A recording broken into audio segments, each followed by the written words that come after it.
Doctor John theta को अपने घर ले आए। टीटा अभी भी चुप थी, उसने बोलना छोड़ दिया था। वो जानती थी कि उसके शब्दों से उसके दिल का दर्द चीख उठेगा। जिंदगी में पहली बार उसे कुछ अपना हासिल हुआ था, उसका दर्द जो वो किसी के साथ बांटना नहीं चाहती।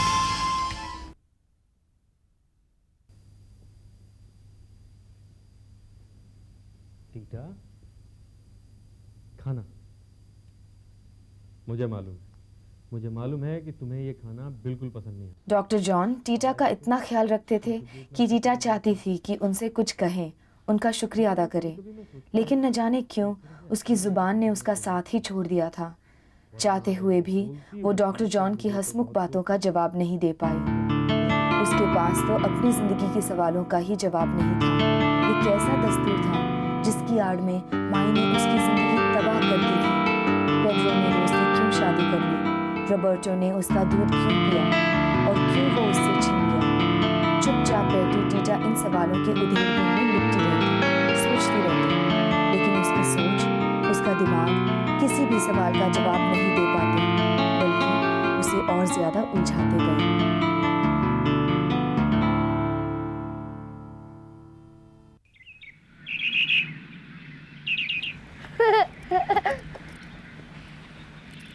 एलेक्स बेटा खाना खा लो। मुझे खाना नहीं चाहिए। ऐसा नहीं करते बेटा। तुम अच्छा खाना नहीं बनाती हो, मैं नहीं खाता। अच्छे खाने कैसे होते हैं? जैसा टीटा आंटी बनाती है। चलो एलेक्स बेटा खाना खा ले। टीटा आंटी बीमार है ना, हाँ?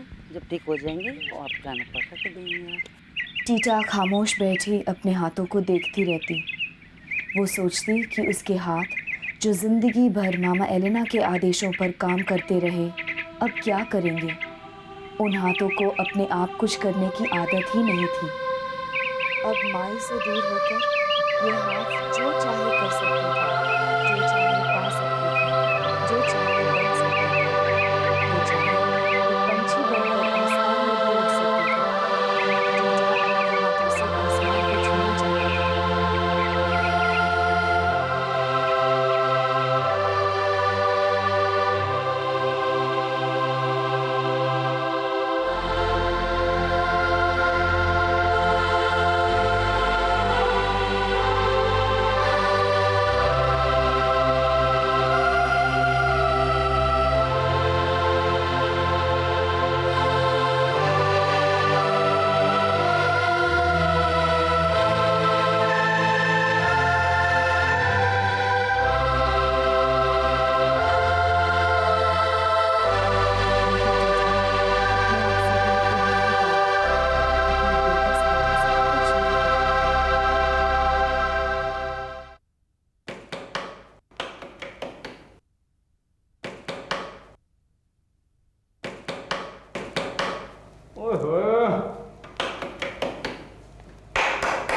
चंचो, तुम ना आज बहुत बहुत बहुत बहुत अच्छी लग रही हो। तुम कहीं मेरे बारे में तो नहीं सोचती रहती हो? कहाँ? माई मुझे चैन से बैठने दे तब ना, हर 1 मिनट पे चिल्लाती रहती है। सुना? हाँ माई, हाँ माई, 20 मिनट पहले ही गुसल खाने में रख दिया था। तो माई फिर से गरम कर दूं? चूल्हे पे सूप चढ़ाया है, पर आप कहते हो तो उसे उतार कर दोबारा गरम कर लेती हूँ। अरे रहने दे, मेरी तो तकदीर ही खराब है। अब ठंडे पानी से नहा लूंगी मैं। देखा माई को कैसे उल्लू बना? मैं तो उनका पानी गर्म करना ही भूल गई थी, तो उन्हें ठंडे पानी से ही नहलवा दिया। अरे बाप रे, तू तो बहुत चालाक है नी। कहीं शादी के बाद मुझे भी इसी तरह उल्लू तो नहीं बनाएगी? तू माई थोड़ी है, वो तो 1 मिनट भी चैन की सांस नहीं लेने देती। एक सांस ली तो फिर चिल्लाया। चेंचा, हाँ माई। मेरा तौलिया कहाँ है? वही तो रखा था, उड़ गया होगा। अब कैसे आऊं? मैं तो आपका कमरा साफ कर रही हूँ। रहने दे। टीटा ने माई को बिगाड़ के रखा हुआ था, हर बात पे हाँ माई, हाँ माई। देख, अगर तेरी माई यहाँ आ गई ना तो तू भी यही कहेगी, हाँ माई, हाँ माई। कह दूंगी, पर माई के कहने पे तुझे थोड़ी छोड़ूंगी, जैसे टीटा ने पेड्रो को छोड़ा। हाय हाय, लगता है मेरी किस्मत आज 7वें आसमान पर है। कहीं तुमने मुझसे शादी करने का इरादा तो नहीं कर लिया? सोचती हूँ कि माई की रोज की ये चिल्ला चिल्ली से अच्छा है कि तुझी से शादी कर दूं। फिर सोचती हूँ कि तू भी तो माई की नौकरी करता है। अरे तू बोल तो सही, तेरी माई की नौकरी तो मैं यूं छोड़ दूंगा, और तू कहेगी ना तो इस गांव को मैं यूं छोड़ दूंगा, और तू कहेगी तो फैनी को भी मैं यूं छोड़ दूंगा, लेकिन तुझे नहीं छोड़ूंगा। सच? मैंने कभी झूठ बोला? हाँ? चेंजा हाँ माई। चिल्लाकर मेरा गला बैठ गया और तू यहाँ बैठी है। चल माई मैं तो आपका। चल चल अंदर। हाँ माई। हाँ और तुम काम करो अपना। जी वो चलो चलो। पता नहीं क्या समझती है अपने आप को, मोटी कहीं। और ये फॉस्फोरस मिक्सचर तैयार हो गया। अब हम माचिस की तीलियां तैयार करेंगे। सबसे पहले पोटेशियम नाइट्रेट पानी में घोलकर तीलियों को उसमें डुबोते हैं। उसके बाद तीलियों के ऊपर थोड़ा सा फॉस्फोरस लगाकर तीलियों को सूखने के लिए डाल देते हैं। बस माचिस की तीलियां तैयार। तुम्हें पता है एलेक्स, फॉस्फोरस साधारण तापमान में नहीं जलता, लेकिन जब तापमान बढ़ जाए तो एक धमाका होता है, ऐसा। तुम्हें पता है फॉस्फोरस जानवरों की हड्डियों से निकाला जाता है। तुम्हारी भी हड्डियों में फॉस्फोरस है। पापा क्या ऊंचे तापमान में मेरे अंदर भी धमाका होगा? तुम खुद क्या कम धमाके हो? अब जाओ, मरिया से कहो कि वो तुम्हें सुला दे। जाओ।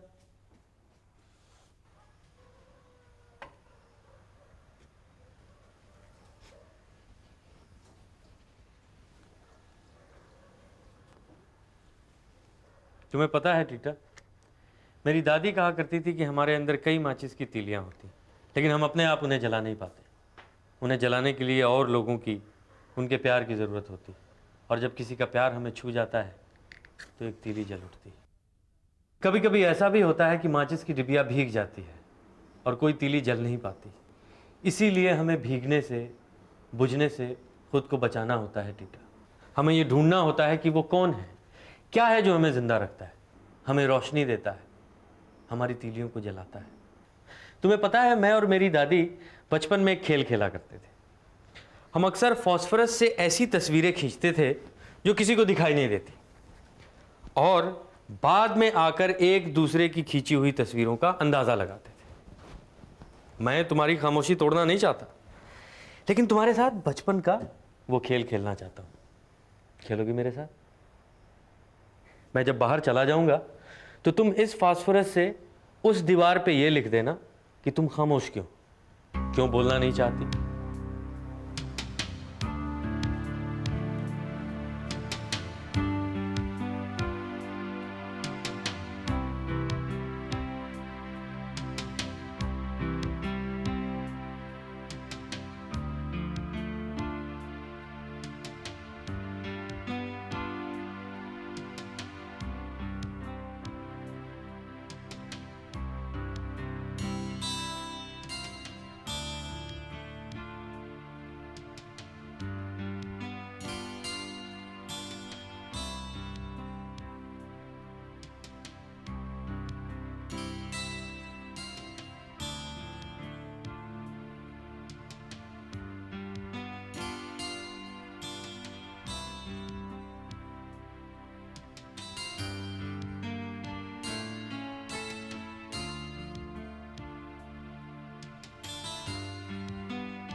डॉक्टर साहब ने टीटा को ये नहीं बताया था कि फॉस्फोरस से खींची हुई लकीरें अंधेरे में चमक उठेगी और वो उसे आसानी से पढ़ लेंगे और उसकी खामोशी के अंधेरे को रोशनी से नहला देंगे।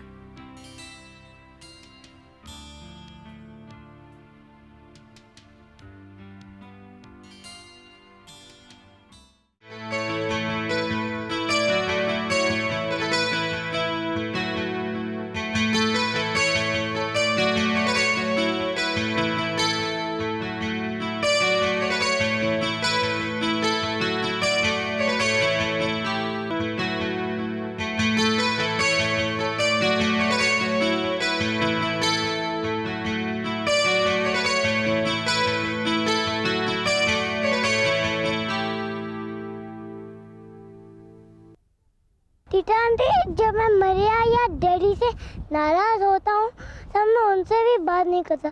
क्या आप मुझसे नाराज हो? फिर डैडी से नाराज हो। समझिए, आप मरिया से नाराज हो। मैं भी उससे बात नहीं करूँगा, वो मुझे बहुत तंग करती है।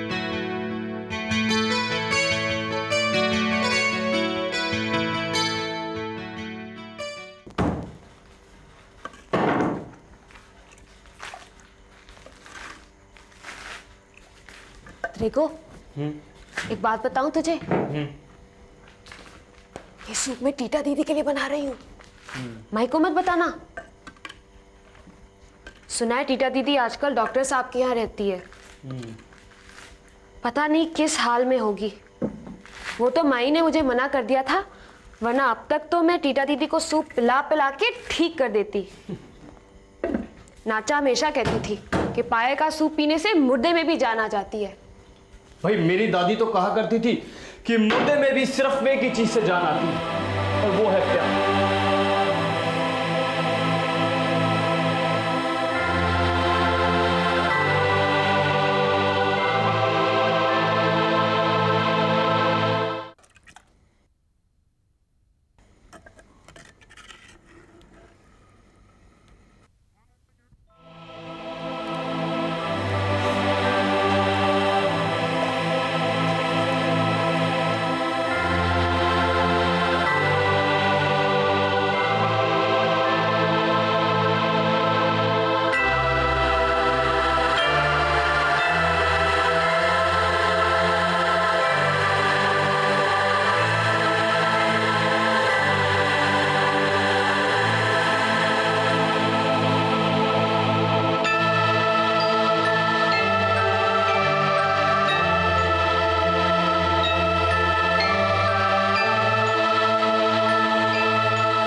ये क्या?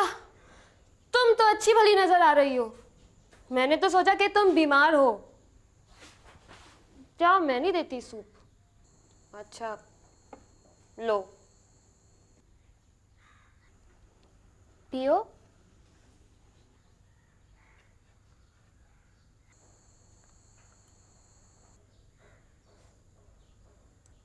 माई तो तुम्हें पागल खाने भेज रही थी। पता है टीटा दीदी, वो तो मुझे भी अब पागल बना रही है। अब तुम घर चलोगी ना तो थोड़ा आराम मिलेगा।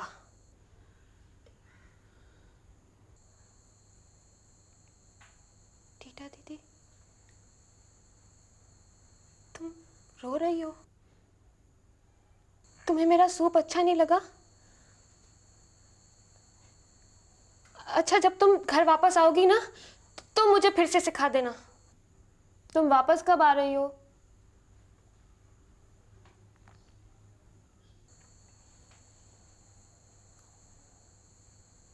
तुम घर नहीं आओगी?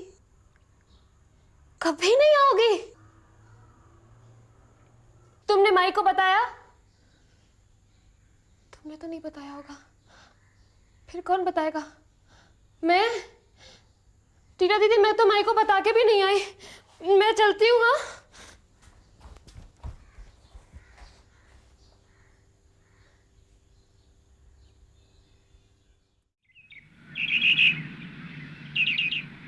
हीरानी, पता, जब हम कोई कचरे को तंग करते हैं तब वो अपने आप में छुप जाता है। क्या हम इस कचरे को तंग कर रहे हैं? तो छोड़ दो।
टीटा के दिल जिस पर रोबर्टो के मौत से चुप्पी छा गई थी, वही दिल एलेक्स को खोने के डर से चीख उठा। चाहत ने मन में डर पैदा किया और डर ने चाहत। प्यार की यही लुका छुपी खेलते खेलते अनजाने में टीटा बोलने लग गई।